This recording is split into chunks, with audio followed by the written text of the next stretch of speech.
Hello नमस्कार साथियों। आज की वीडियो में हम बात करेंगे कि जो जनरल जो पॉइजन के जो केस होते हैं, इस पॉइजन के केस को हम मैनेजमेंट कैसे करें। क्योंकि हमें फील्ड में कई बार पता ही नहीं होता है कि किस तरीके की पॉइजनिंग हुई है।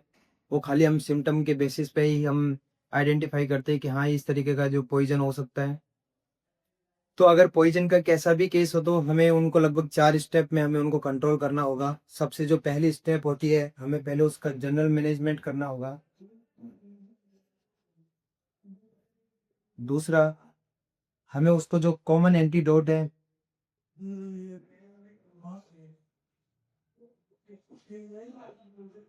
वो देनी पड़ेगी।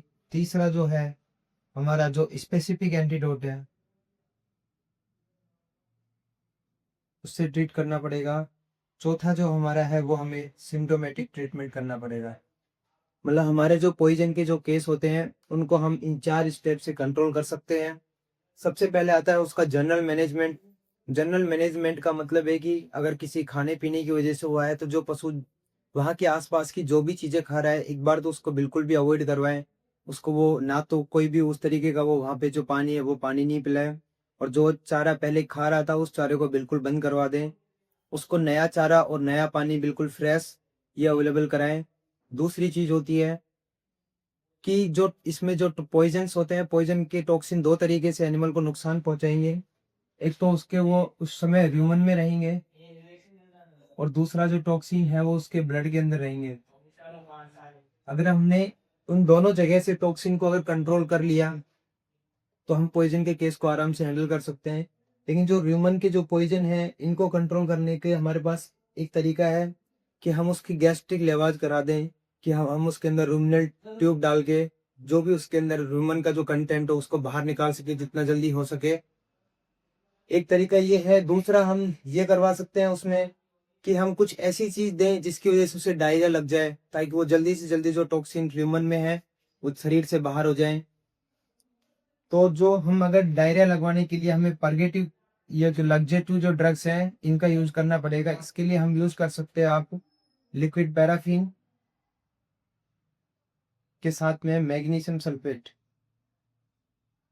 आप इन दोनों चीजों को मिला करके दे दें। ये दोनों चीजें मिला करके देंगे तो लग्जेटिव की तरह से काम करेंगे। तो एनिमल को इससे डायरिया लग जाएगा, जिसकी वजह से जो रूमन के अंदर जो टॉक्सिन्स थे वो बाहर निकल जाएंगे। और गैस्ट्रिक लेवाज कराने से अगर हम उससे अगर उल्टी करवा सके जो पशु, अगर वो ह्यूमन का जो कंटेंट है वो बाहर निकाल सके तो उससे भी उसको काफी आराम मिलेगा।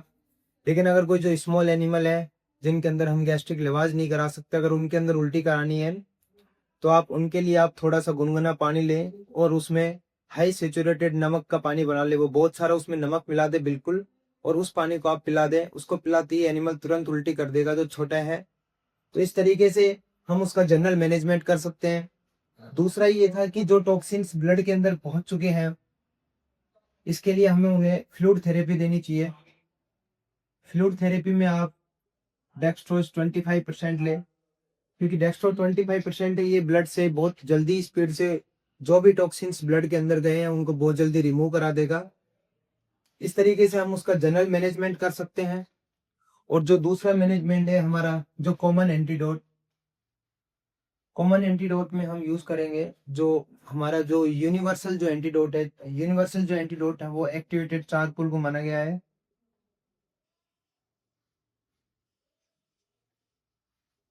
तो जो एक्टिवेटेड चारकोल है आप इसको पिलाएं। एक्टिवेटेड चारकोल क्या करेगा कि ह्यूमन के अंदर जो टॉक्सिन्स जो रुके हुए हैं, जो अपन मतलब जो ना तो डायरिया के थ्रू बाहर निकले हैं ना गैस्ट्रिक लवाज से बाहर निकले हैं, तो उन टॉक्सिन्स को ये एक्टिवेटेड चारकोल ये एब्जॉर्ब कर लेगा, जिसकी वजह से जो पॉइजन है वो उस एनिमल को नुकसान नहीं पहुंचा पाएगा। ये दो ट्रीटमेंट करने के बाद आप तीसरा ट्रीटमेंट करें स्पेसिफिक एंटीडोट। ये स्पेसिफिक जो एंटीडोट है ये खाली हम उन केसों में दे सकते हैं जिनमें हमें क्लियर पता हो कि एनिमल के अंदर इस चीज की पॉइजनिंग हुई है। जो हमारे फील्ड में जो कॉमन जो पॉइजनिंग होती है उनमें सबसे पहली पॉइजनिंग आती है हमारी, जो फील्ड के अंदर हमारी जो फील्ड में जो पॉइजनिंग होती है एनिमल के अंदर, उनमें सबसे जो कॉमन पॉइजनिंग आती है वो साइनाइड की पॉइजनिंग आती है।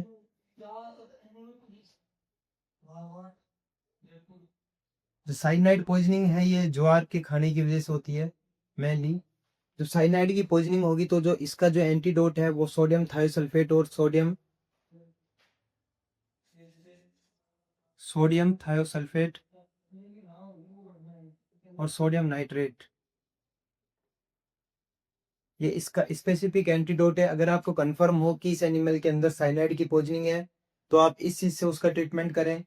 दूसरा, यदि अगर कोई नाइट्रेट की पॉइजनिंग है एनिमल के अंदर, नाइट्रेट या नाइट्राइट की, तो नाइट्रेट या नाइट्राइट की पॉइजनिंग है, ये लगभग जो हम खेत में जो फर्टिलाइजर यूज करते हैं फसल को जल्दी उगाने के लिए, फर्टिलाइजर्स अगर एनिमल ने किसी वजह से खा लिया है तो उस वजह से जो पॉइजनिंग होगी तो वो नाइट्रेट या नाइट्राइट की पॉइजनिंग होगी। इसका जो एंटीडोट है वो मिथाइलिन ब्लू है।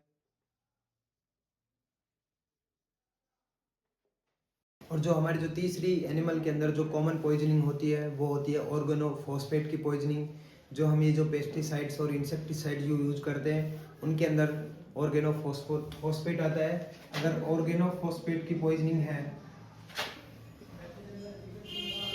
तो इसकी जो ड्रग ऑफ चॉइस है वो एट्रोपिन सल्फेट होती है।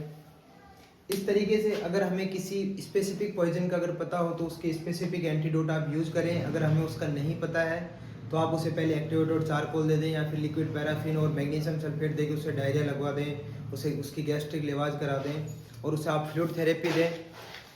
फिर एक सबसे जो लास्ट की जो सबसे हमें काम की चीज़ बचती है, चौथा पॉइंट, कि हमें उसका सिम्टोमेटिक ट्रीटमेंट करना होगा।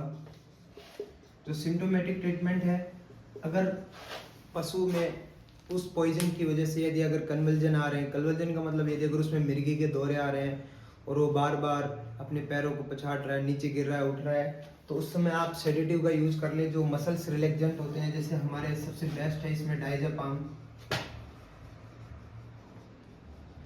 अगर किसी एनिमल में किसी भी पॉइजन्स की वजह से वो पागल टाइप में हो रहा है, कंट्रोल में नहीं हो रहा है, तो आप उसमें डायज़ेपाम का इस्तेमाल करें। ये डायज़ेपाम एक तरीके का मसल्स रिलैक्सेंट है जो उसमें उस समय जो दौरे आ रहे हैं उनको ये कंट्रोल कर लेगा।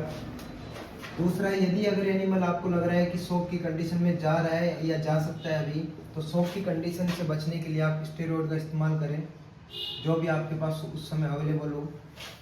स्टेरॉइड है ये उस एनिमल को एक बार शॉक से ज़रूर बचा देगा। और तीसरा, अगर कोई एनिमल लगातार बिल्कुल, उसके आप डिहाइड्रेशन लेवल भी चेक कर सकते हैं। यदि अगर उसकी आंखें धसी हुई हैं और उसको लगातार डायरिया लग रहा है तो आप फ्लूइड थेरेपी जरूर करें। किसी भी पॉइजन में फ्लूइड थेरेपी का बहुत बड़ा रोल है, क्योंकि जो ब्लड के अंदर जो टॉक्सिन्स हैं उन टॉक्सिन्स को बाहर निकालने का जो काम है वो फ्लूइड ही करेगा।